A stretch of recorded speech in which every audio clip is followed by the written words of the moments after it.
love to make a story on it. Okay, cool. I see it was an actual introduction. Okay, cool. Oh, let me eat more chocolate. This was made by 6201. Title meeting.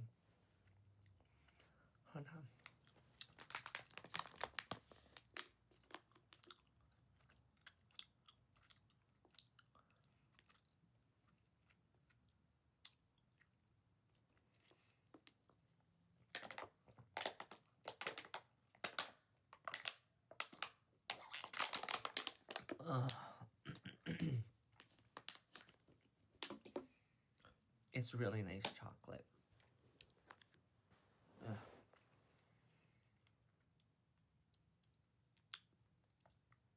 I was thirsty. I was. Okay. 7 a.m. Sock stirs awake, forcefully putting his pillow over his ears to block out the noise of his alarm. Ugh, he groans. He wasn't exactly a morning person. Sock, time to wake up. We have to go meet Kenny at the airport, Chuck said, shaking his shoulders.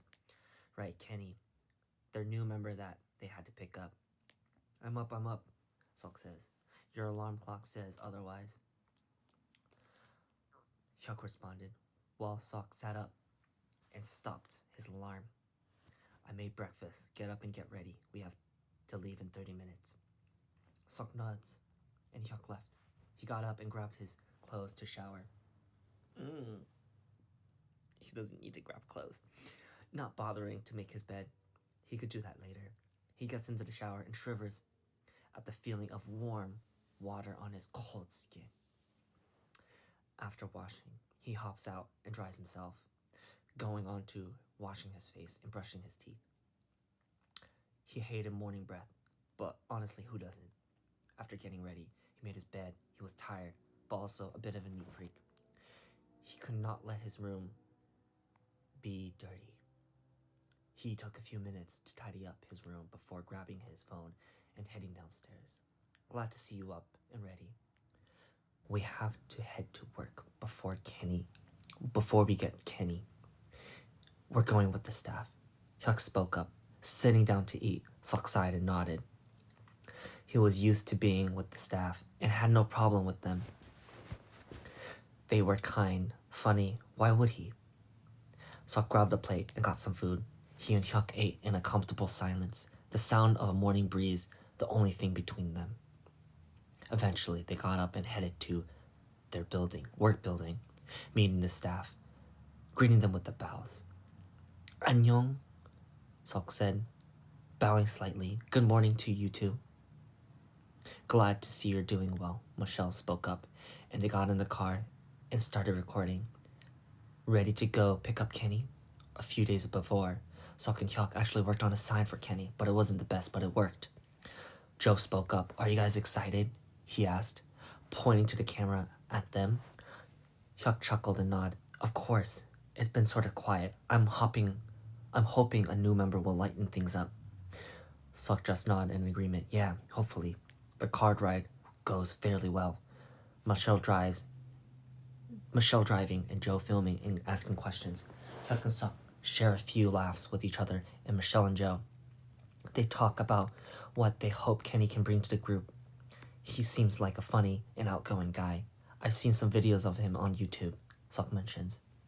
Kenny already has been on a show and performed on stage. He's pretty incredible, and they're both eager to meet him themselves, and learn more about him. Eventually, they arrive at the airport. They got out of the car and searched for Kenny. They see him walk through the doors, looking confused.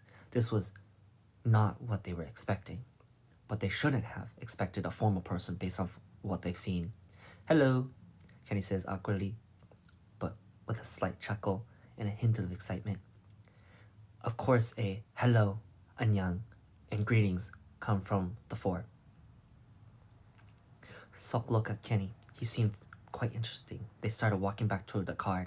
Hyuk and Sok tried to converse with Kenny, but the language gap made it quite hard. Michelle and Joe translated for them, though, so they could have a decent conversation. Are you excited to be here, Kenny? Michelle asked. Yeah, really excited. Even though I have no idea where anything is. I barely know where am I. Michelle and Joe laugh at that. And Joe... Sorry, I burped. Joe translated to Hyuk and Sok, causing them to join in on the laughter.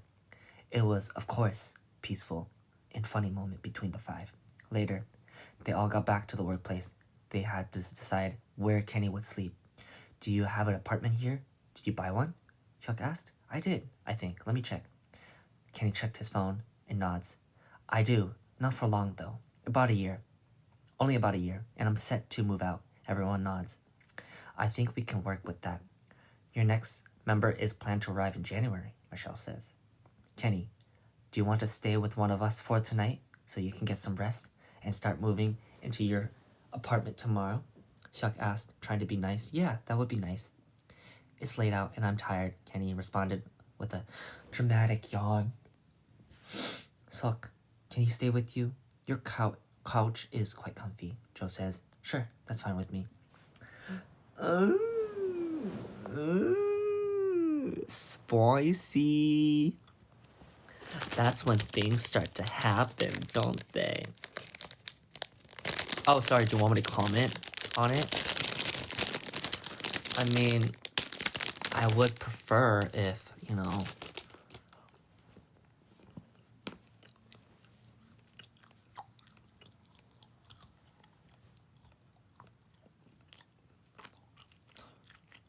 I would prefer if there was more romance. There was too much, like, this happened, that happened. I want to know the thought process. What was Sok thinking? What was Kenny thinking? Do they touch? Do they pass each other? When they were holding each other's stuff to move to the apartment, did they brush hands? Did they shower with each other?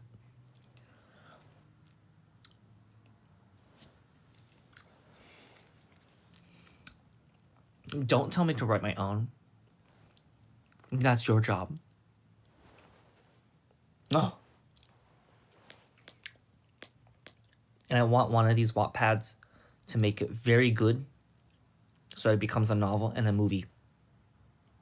Like that boy band and mother relationship. I forgot what it was called. It was one of them. I don't know.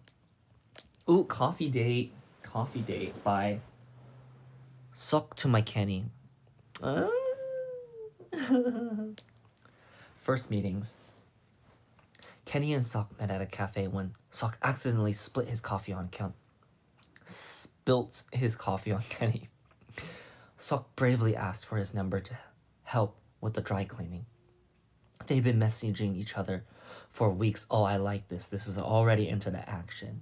It's already there. I like. Good start. Okay. They've been messaging each other for weeks, making a plan to hang out after finding out that they both alike. They decided to meet at the cafe that they first met at. They talked for hours and set up for another date. Boom, time skip. They fall in love and get 30 cats. Bold of you to think that we're gonna get 30 cats and not 30 children.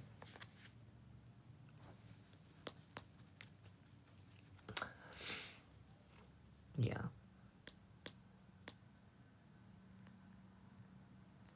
Guys, you can't just send me a random fan pic. A fan fiction. I don't want to read some random person named Carl.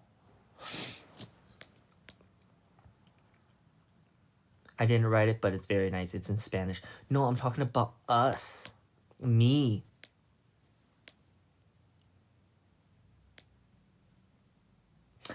I'm still inspired, so watch out for more special episode. Oh, don't look over here. Just there's a pimple over there.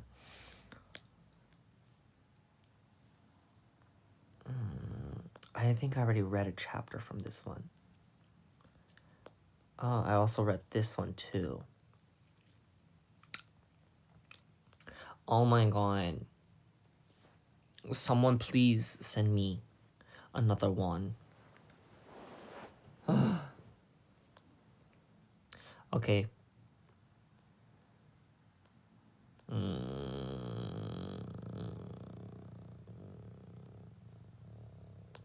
Guys, I need more fanfics. Okay. There was not enough links. I need more. I need more. Okay. Okay, I need more links. Oh, someone just wrote it. Sigh. You're welcome. By literally tired. Okay, perfect. Wrote this because Kenny told me, so I must obey. That's very smart. Hi, Kenny. Okay. Hi, Kenny. Okay. Kenny's POV. I opened my eyes to see Suck, my husband, already up and dressed for practice.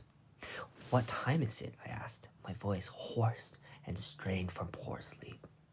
He looks down at me with a smile that can melt 1,000 hearts. It's 6:30. You're actually up earlier than I expected. I feel my heart race in my chest as I hear his honey-coated voice. Although I act as if it didn't bother me as much as it did. Oh, cool. Are the others awake yet? I get up from my bed and yawning as I stretched my body. Yeah, everyone's awake besides Nathan. No, that's accurate.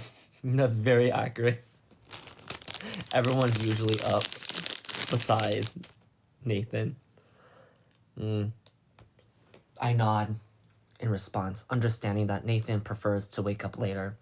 No, he doesn't wake up later, he just wakes up late. In all honesty, I also prefer to wake up later. No, that's true. Me and Nathan are usually the last ones to wake up. I'm the first one to sleep and the last one to wake up. In all honesty, I also prefer to wake up later. However, I know if I get up now, when Sok does, I get more time by his side.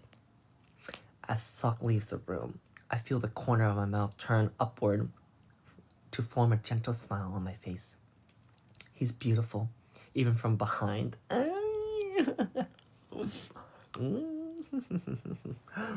It's true. It's true.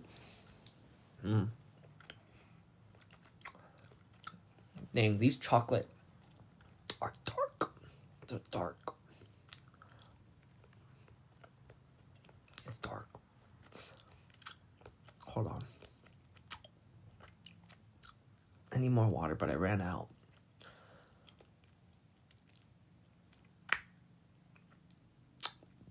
One second. Okay, I'm here.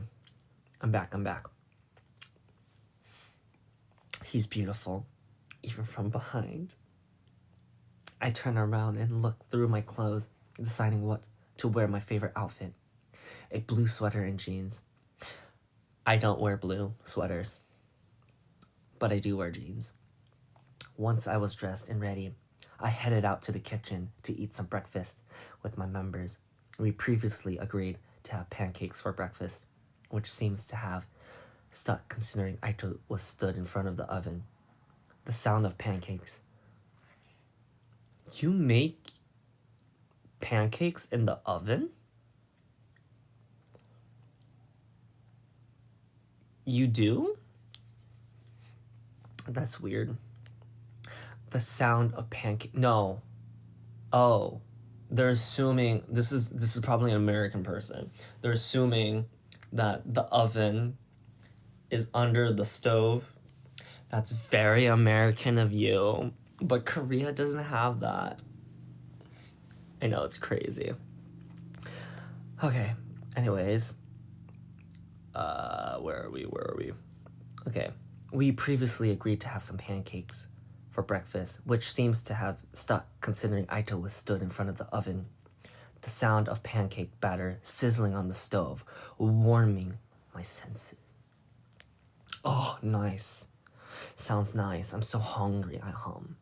Earning a chuckle from the other members. You're always hungry, Ken. Whoa. That was a mean statement.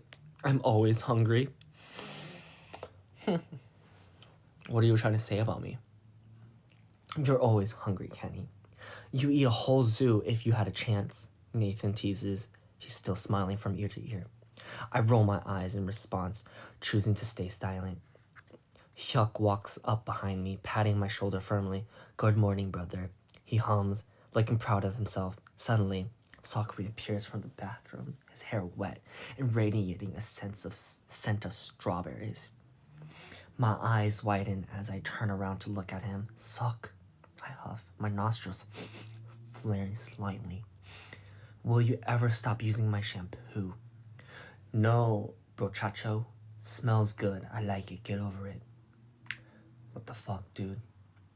The end.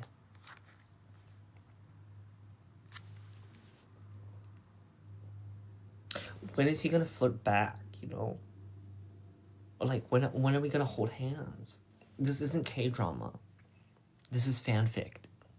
It needs to get crazy.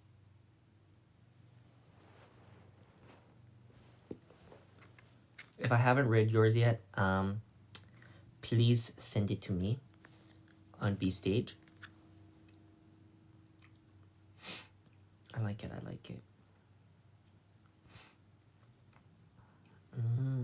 Oh, the beauty and the ... Universe is God. Oh, by universe is God. Oh my God. Part 50. Part 2. Jesus. This is a love story between a gorgeous girl, Sok, and Labubu. The rest of universe, but actually it's Kenny only. Damn. What are you trying to say? I look furry? Damn. Once upon a time, there was a beautiful young adult called Sok. He was stunning, so gorgeous, and he could also sing really well. He woke up early in the morning, grabbed the first thing he found on her closet, this is very confusing, and tied his hair up in a messy bun. He went downstairs and saw One Direction. JK, there was a woman called Michelle, and she said, Sok, join my indie bands. And Sok said, okay. Wow, they said indie band. Oh, I can't face that way. This way has my pimple. I popped some pimples. Don't look. Oh my God, don't look. I'm so shy. Don't look at me. Hold on, let me see. Don't look at my pimple. Don't look. I look so bald. Okay, let me continue reading. Don't go to sleep, guys. Actually, no, let me be your bedtime stories. Do you want me to do this tomorrow as well? Tomorrow at night?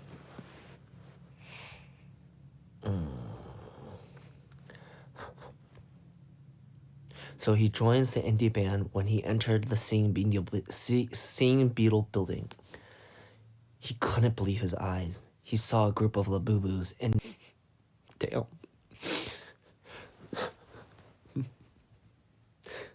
And Nathan from Arkansas. They were called 1verse, globally known. Hello, little creature. Hello.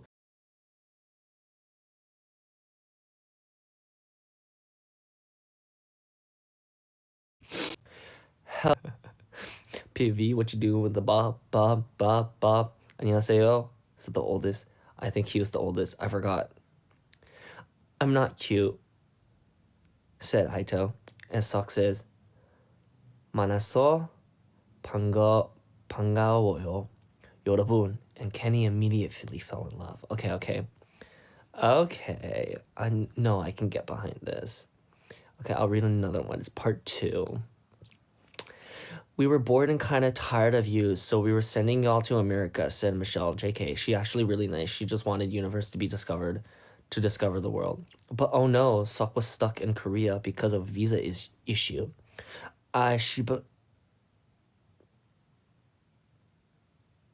Dang, I just cussed and I didn't even realize. Chincha.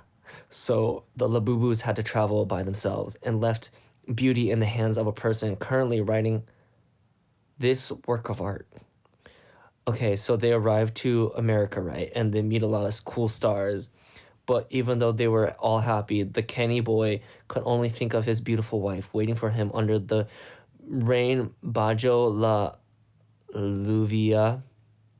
So he was so angry. He abandoned Nathan from Arkansas on a bus and ran away as fast as he could. He actually went swimming and flying with his eagle wings to Korea to rescue his princess from me. This is not making sense anymore. Who's me?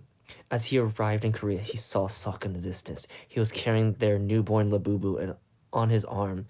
So he saw Kenny. He said, "Oh."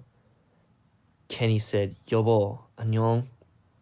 But it was too late because Sok already left him to live a happy life with OP, me. And I hope you like it. I'm gonna block this person. How dare they? How dare they?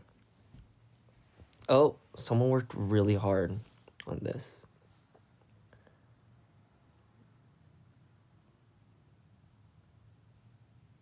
But this is not about me. Oh my god. Clearly they did not work hard on this. Okay. Okay. I think that's it. Oh my god. Oh, Operation Coexist. Oh no, I already saw these. Okay. I need like more crazy ones, you know? Like about us, about me. Ay.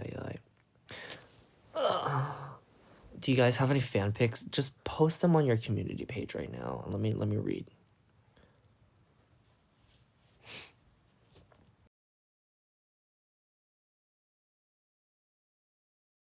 I need like more. I need more, like, not dirtier, but like more love. Like, they went on a date, they touched hands, and then this literally made them go, oh, this person kind of cute. Or I want them to be like enemies. They hate each other. They're in high school. They absolutely hate each other. You know what I mean? Okay, someone just post on the community page or something. I'll wait. Oh, shoot. Okay, it came out. Okay. Oh, damn. Wait, there's Grey's Anatomy Universe. Wait, no, I need to read that one. This work could have adult content. If you continue, you are agreeing to... Okay, yes, continue. Warning, creator choose not to use archive warnings. Category male on male. Okay. 1,072 words. Okay, I like this. This is weird. Okay. Dr. Nathan Kugel stepped through... Funny, you think that he's going to be qualified as a doctor. Dr. Nathan Kugel stepped through the sliding glass doors of Seoul General Hospital with a familiar feeling of his soul detached from his body. Night shift, again. He worn his usual on-call uniform, dark navy scrubs under a fitted black Patagonia vest embroidered with Nathan Kugel, MD, OBGYN, and crisp white thread. It was slightly frayed around the collar from too many shifts and too many coffee spills. But Nathan wore it like an armor. Patagucci, they called it in the hospital. Ridiculously overpriced, but no one cared. Damn. Damn. You guys read that. Damn. He was nicknamed Noodle. No one really knew why, but that's why they called him in the hospital. The name stuck. Half joke, half truth, always lingering. Nathan's shoes squeaked faintly as he made his way past the empty lobby and into the staff elevator. He pressed the button for the 7th floor and leaned against the cool metal wall. When the elevator door opened, he walked out into the quiet hallway, nodding at a passing nurse. He turned left towards the doctor lounge. The doors creaked. Inside, Dr. Aito Murata was already sprawling across the couch, 1 foot on the cushion, 1 foot on the floor, texting with speed of a caffeinated teenager. If he's a doctor, why is he a teenager? Oh no, caffeinated like a tablet. Two scrubs were wrinkled and a single AirPod dangled from one ear. Are you doing OB or GYN tonight? Aito asked, unwrapping a protein bar and immediately tossing the wrapper onto the floor.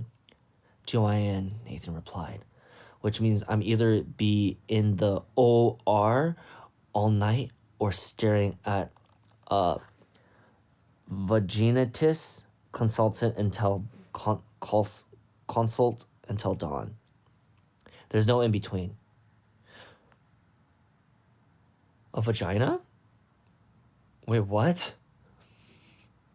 Oh, what is this? Okay, you know what? I'm just not gonna learn.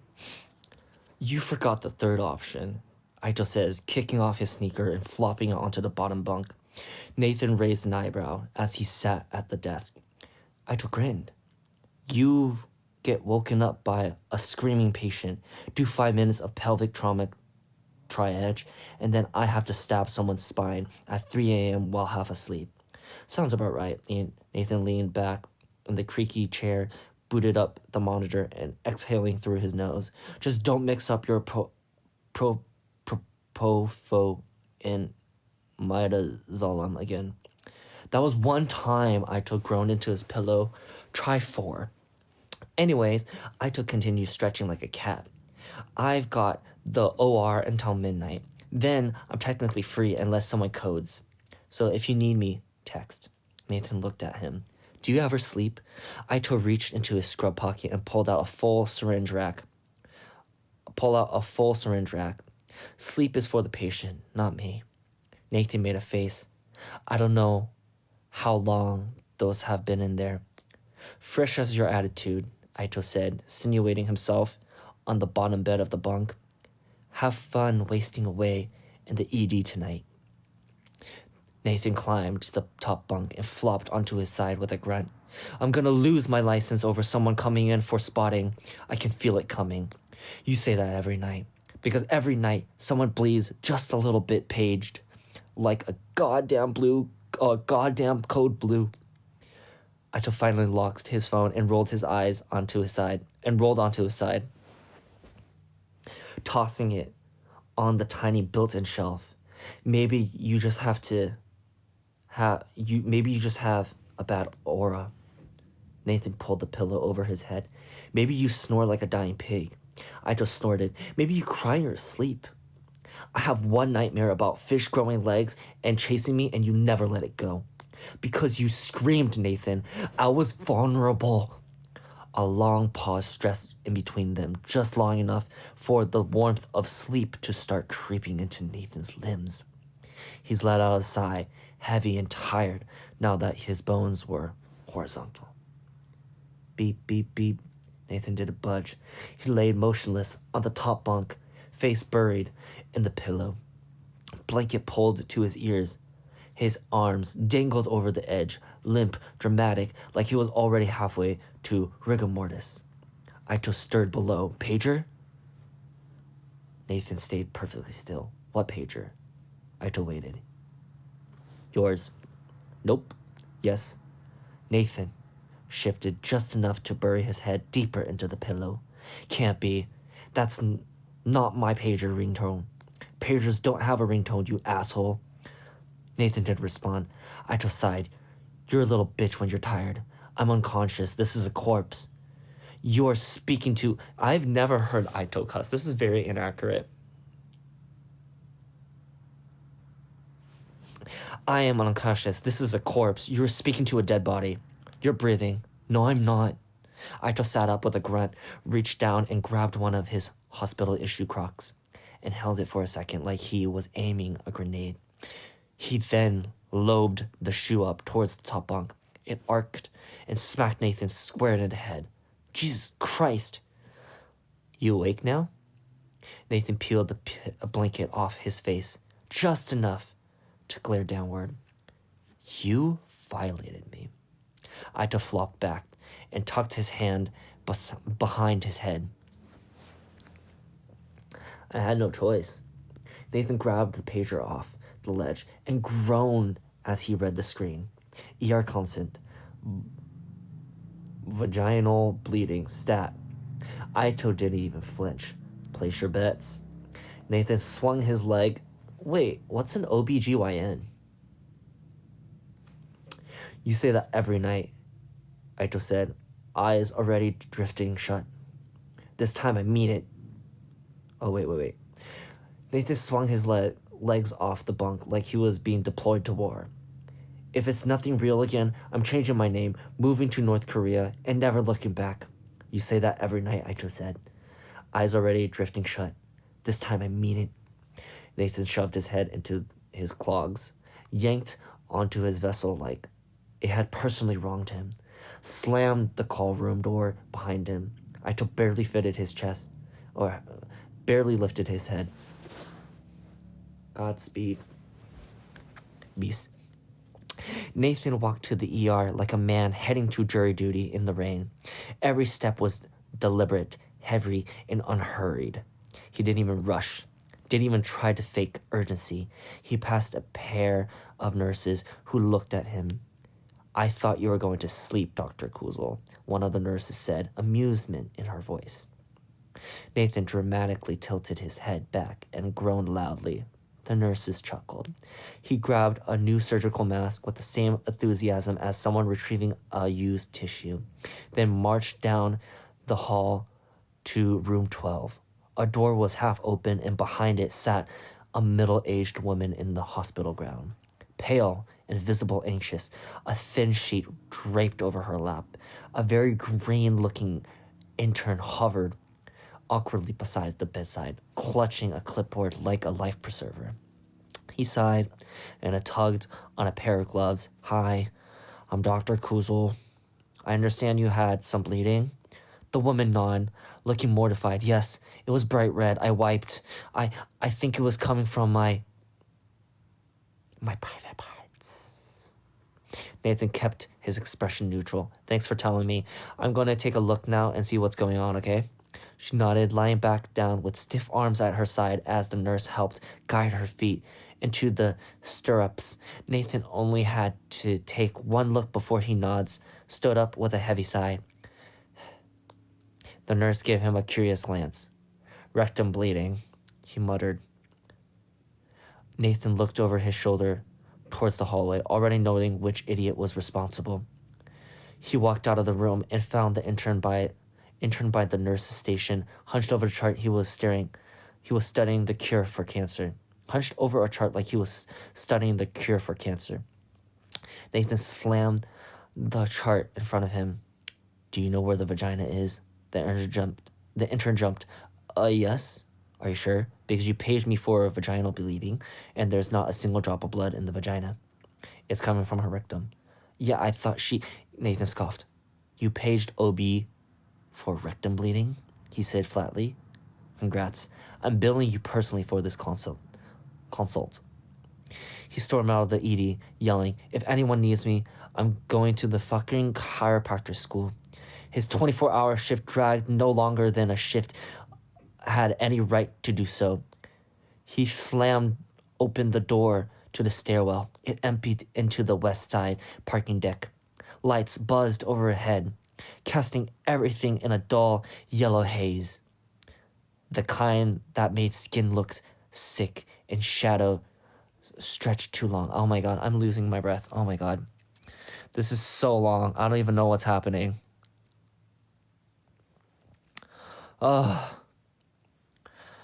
shoot, I didn't even censor the cuss words. I'm taking a chocolate break, guys.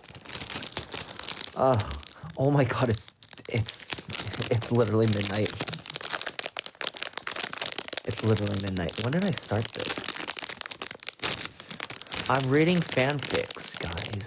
I'm reading fanfics.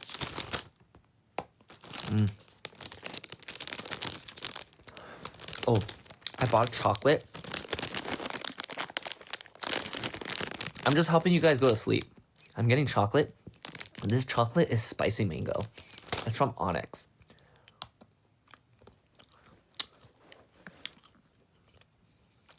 Do you know chocolate's actually really good for you?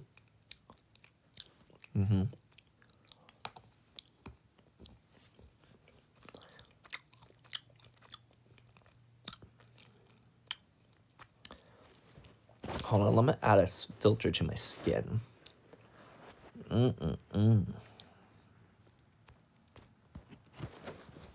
So you won't see my pimples. Excuse me. Don't tell me what to do. I can chew with my pimple showing. I can chew with my mouth open, okay?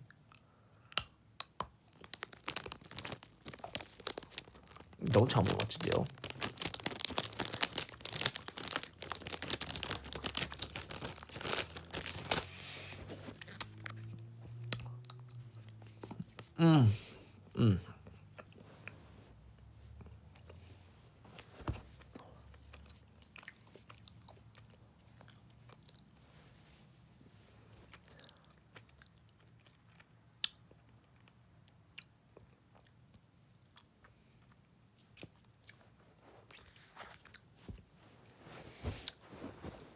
Okay, moving on. Wait, how long is this? Oh, I'm almost done.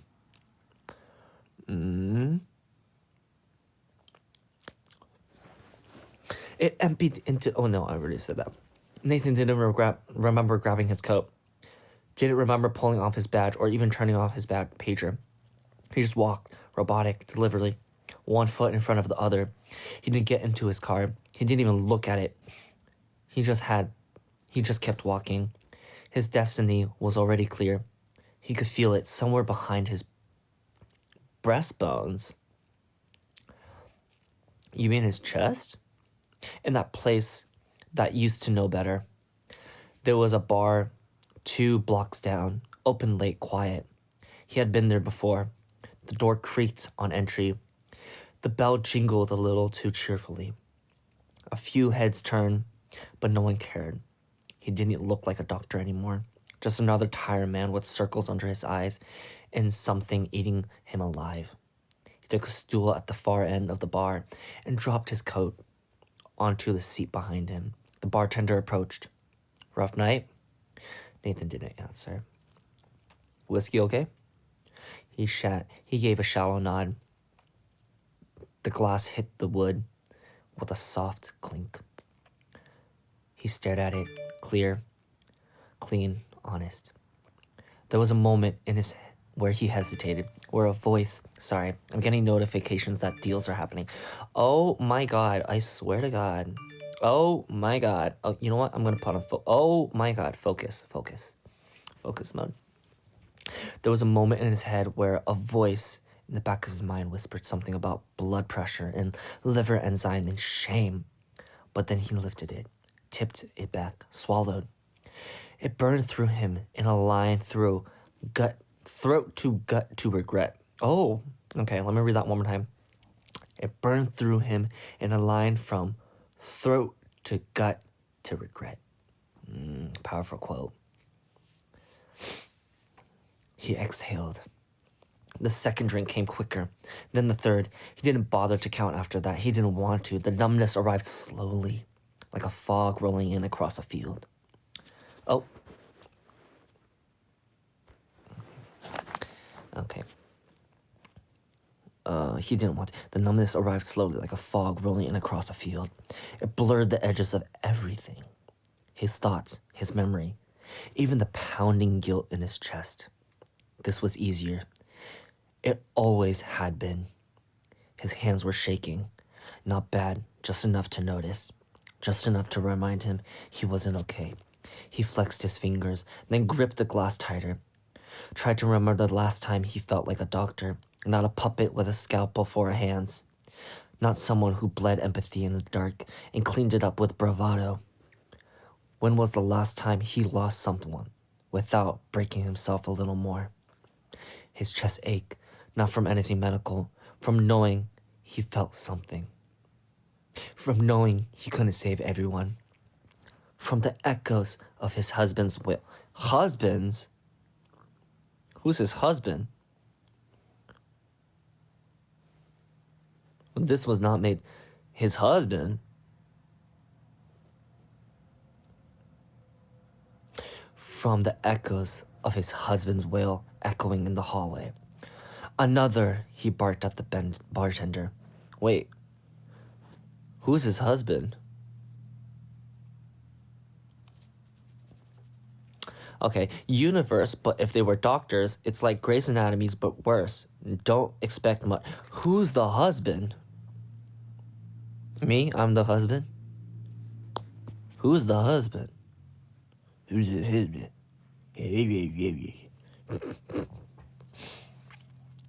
Okay.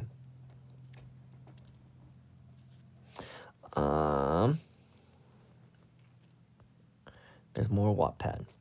In every multiverse. Okay. How long have I been on live for? Wait, when did I say I was going on live? It's been an hour. It's been an hour. Damn.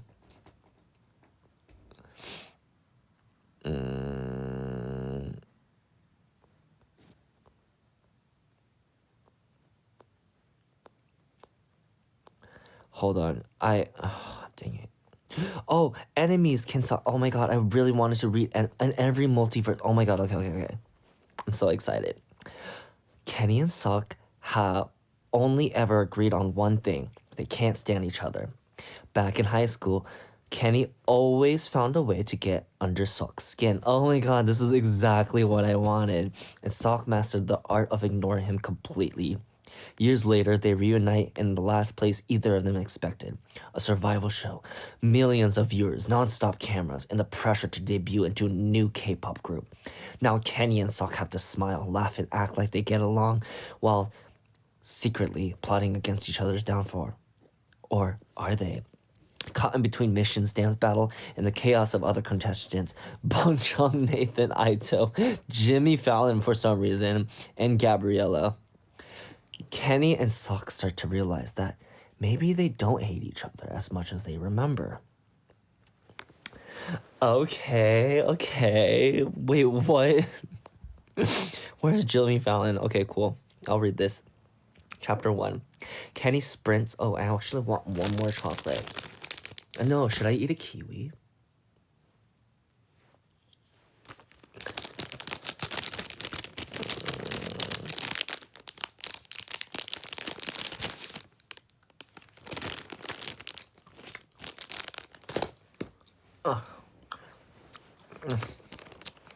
It's 12. I shouldn't eat anything. Actually, I want to eat some snacks. I want some salty ones.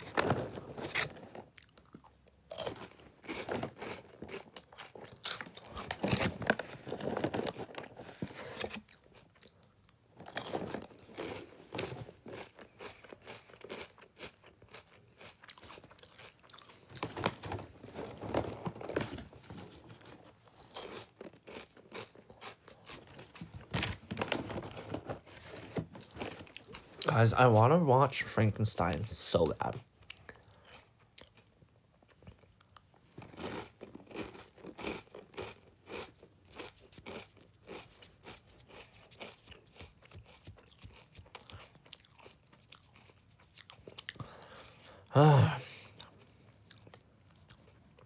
Sorry. Yes, I'm getting to the book. Let me chew a little bit more.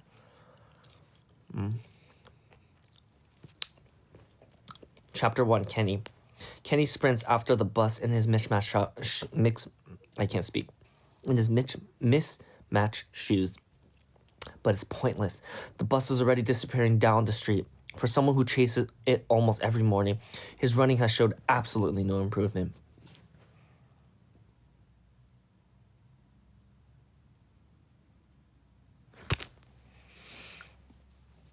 That's a bit mean.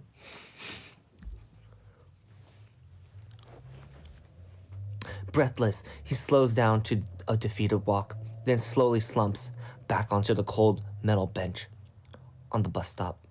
Dragging a hand through his hair, he unlocks his phone to find 6 missed calls from his manager. Bit dramatic, considering he's only 10 minutes late.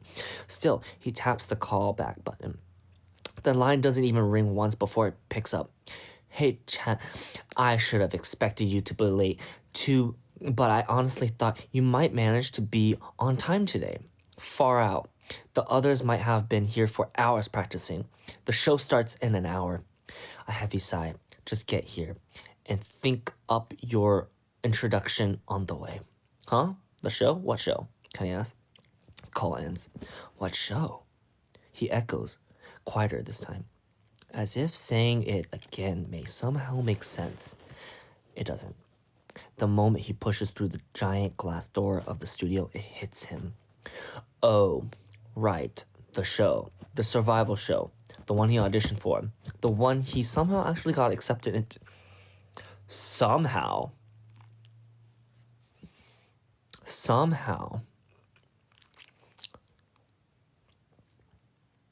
Okay. The first chance in 4 years. 4 years? Okay. Whoa.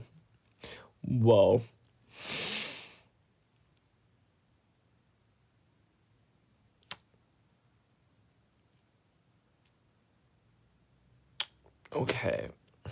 It's fiction. Yeah, sure. Mm-hmm.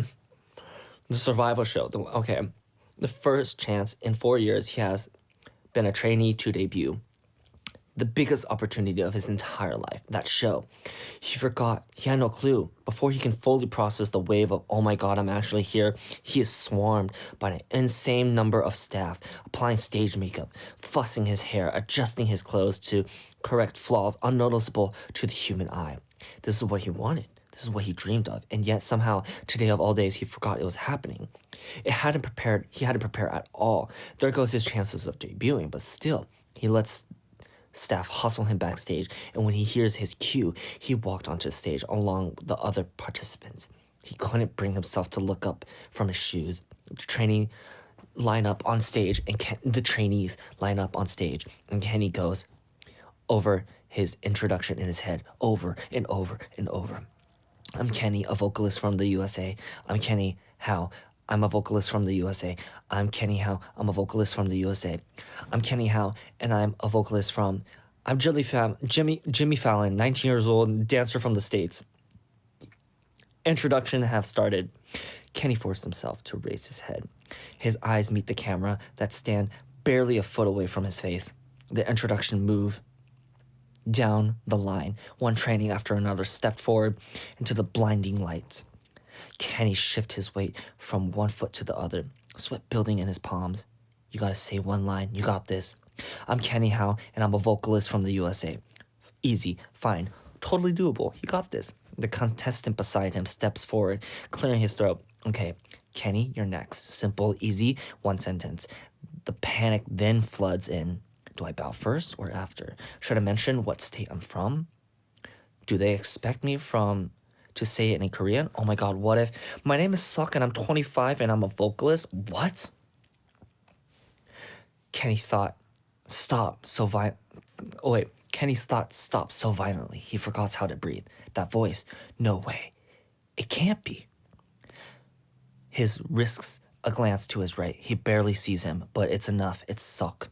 As in Sok, who ignored him all through high school, no matter how many times Kenny tried to get to know him.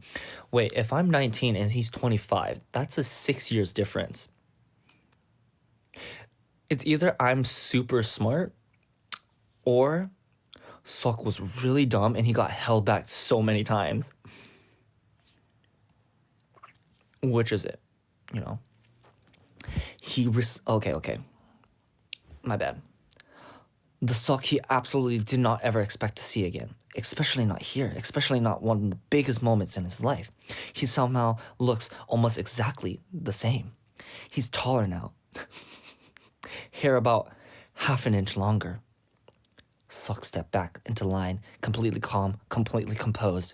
Sok, an idol, really? Kenny Howe? All right, his turn. He steps forward. The camera in front of his face seems to move closer. I'm Kenny Howe, and I'm a vocalist from the USA. It's just one sentence. You can't fuck it up. Kenny opens his mouth to speak, but his eyes flick sideways. Despite his will, a quick glance at Sok is all it takes to shatter the last remaining brain cell he has been relying on. Damn.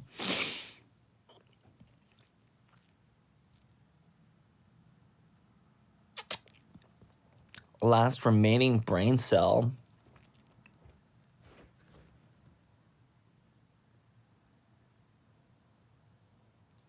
Damn, they are coming for me. Kenny, a long pause. Too long. I mean, I'm Kenny Howe. I'm Howe, Kenny, vocalist, USA.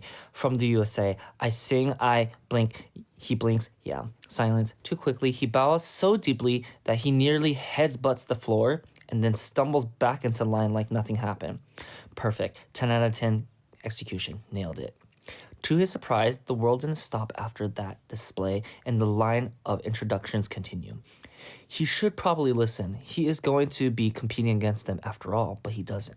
The light dims just enough to signal the end of the introduction, and the trainee starts shuffling off stage in a messy line. Kenny follows, attempting to act as if he didn't care that he just forgot how to speak on national television. Judging by the way of... I never did that, though. I never had trouble speaking.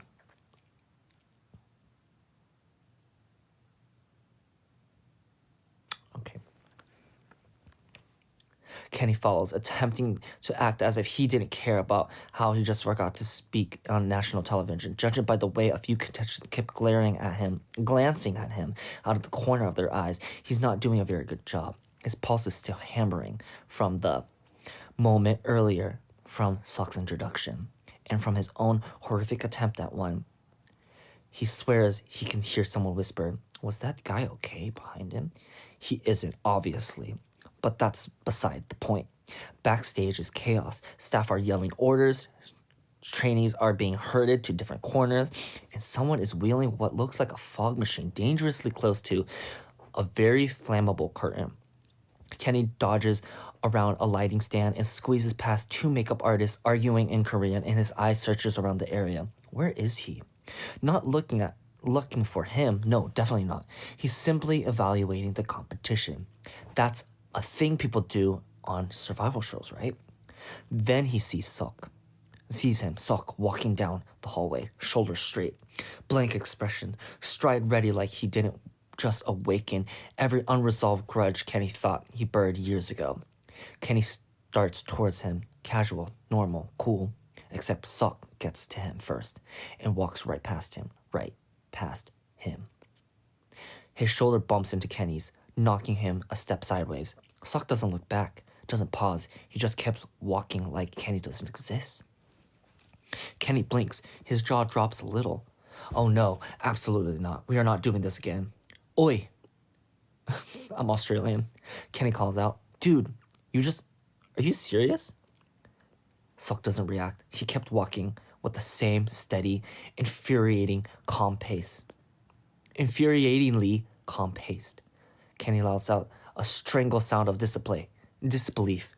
"Bro, you literally ran into me." Still nothing. "Oh my God," Kenny mutters to himself. Already marching after him, this will not be high school part 2. You will not ignore me again. Sok's strides are annoyingly long, but Kenny is determined. He catches up easily. If he were this motivated to catch the bus. If only he were this motivated to catch the bus.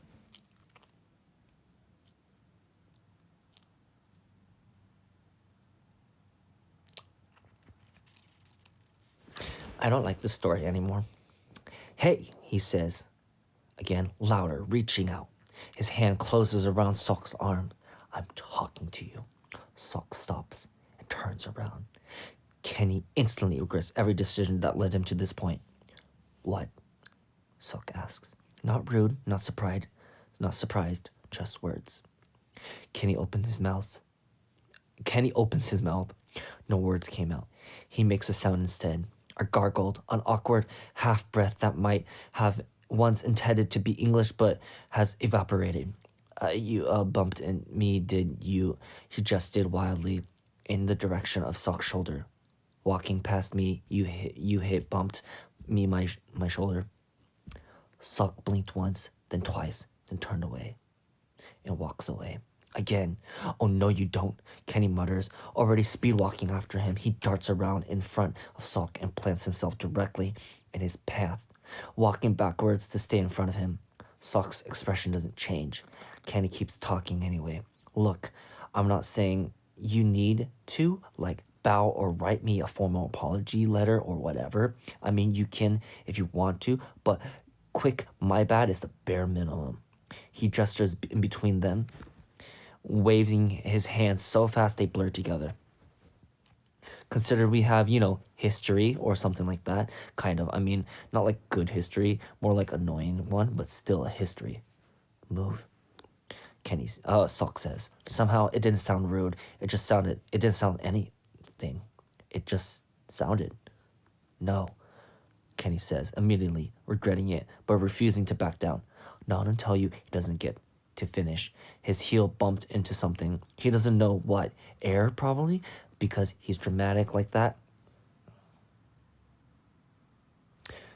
What do you mean I'm dramatic like that?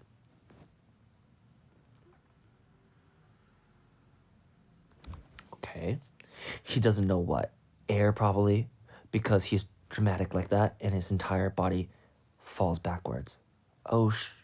His balance betrays him. So does his reflexes. And the universe, he flails, arms swinging around in what he hopes a subtle and dignified manner. It isn't. And then he goes down, giving up. He lies down on the floor, staring up at the ceiling light. It didn't hurt. He could easily get back up. But why should he bother? Sok stares down at him unmovingly. Unmoving. No. Are you okay? No help. No nothing. He doesn't even move. Not right away, anyway. Of course he doesn't. Why would he? That would be too easy, too normal, too much of a decent human being to acknowledge the gravity exists and sometimes causes problems. Kenny groans and props himself onto his elbows. Are you serious? Kenny mutters. You're not even gonna... Sok glaze flicks up over Kenny's shoulder and something shifts in his expression. Before Kenny can turn to look, Sok rushes to step forward and quickly extended a hand down to him. Kenny blinks. Sok offering help voluntarily. That's new. Kenny hesitates for half a second before reaching up and grabbing his hand. Sok pulls him to his feet in one smooth motion. What are you? Kenny starts, confused. Then he follows Sok's gaze. A camera, a very much filming camera, points straight at them. A staff member stands behind it, adjusting something on the monitor, clearly having captured everything. I thought we were off camera, Kenny said it under his breath. Quiet, not for everyone else's ears. Except Sok hears him. It's a survival show, Sok responds. Nothing is off camera. A dun dun dun. Okay, I finished it. Oh my god. Oh my god. Oh, it will be out tomorrow, Thanksgiving. Damn, I just got roasted.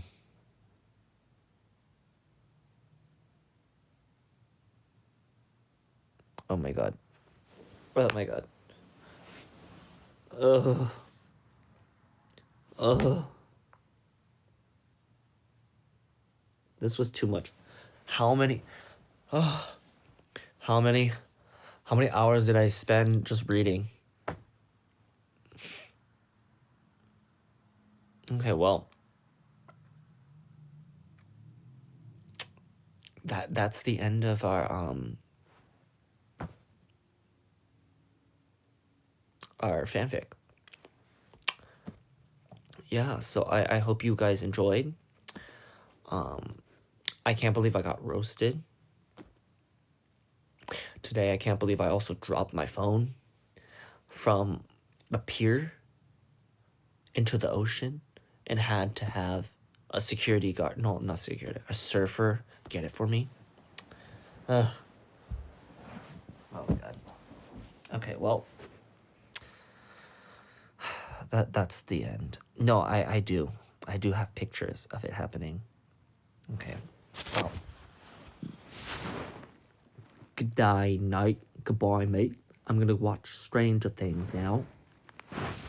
Bye-bye. What's the name of the story?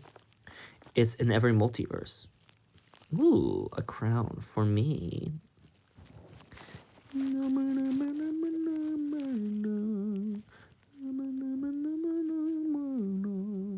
Okay, I'm gonna